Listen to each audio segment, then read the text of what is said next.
Now I would like to show you what happens with George L. Walker. At a glance, it would look like temple work needs to be done for this person.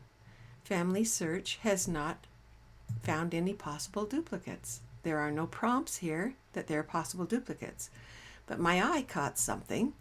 He has a brother named George Lyndon Walker, born the same year.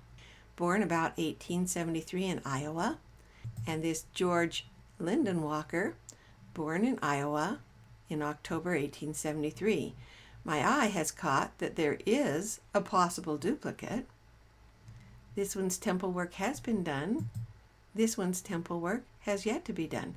We won't want to repeat the ordinances, so we'll want to merge the two.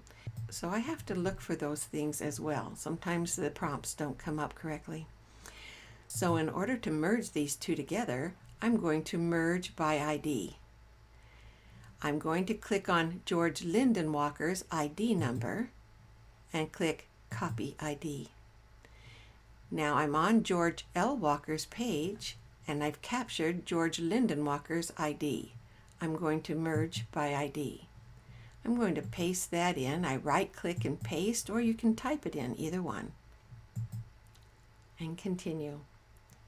Now I've forced a side-by-side comparison. I'm going to go ahead and switch these around. I see that the better information is on the right-hand side.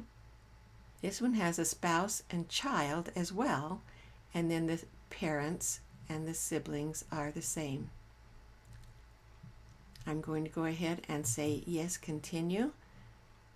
If there's anything I like better on this side, I can make it go over to the right by clicking replace. In this case, everything on the right seems to be more accurate, and I'm going to finish this out by saying continue the merge. And I can skip by this process and just say finish the merge and not put anything in here, but it's always a good idea, just in case I forgot why I merged it or somebody else wants to know why I did. I'll say same name, date, and state of birth, same parents and siblings. Finish the merge. Okay, that's how you merge by ID. At a previous time, I found that there was a prompt for a possible duplicate for Joseph Watson. I clicked that it was not a match.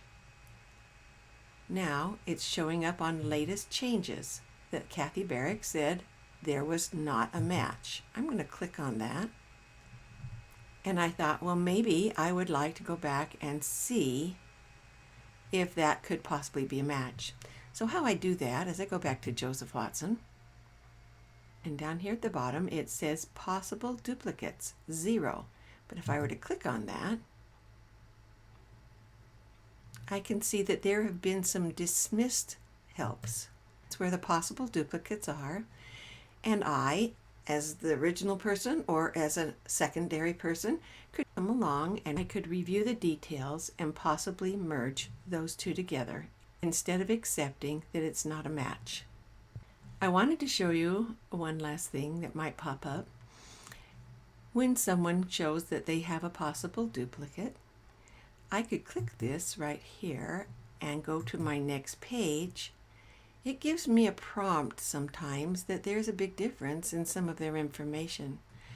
These two people were born more than 3 years apart. That's good information.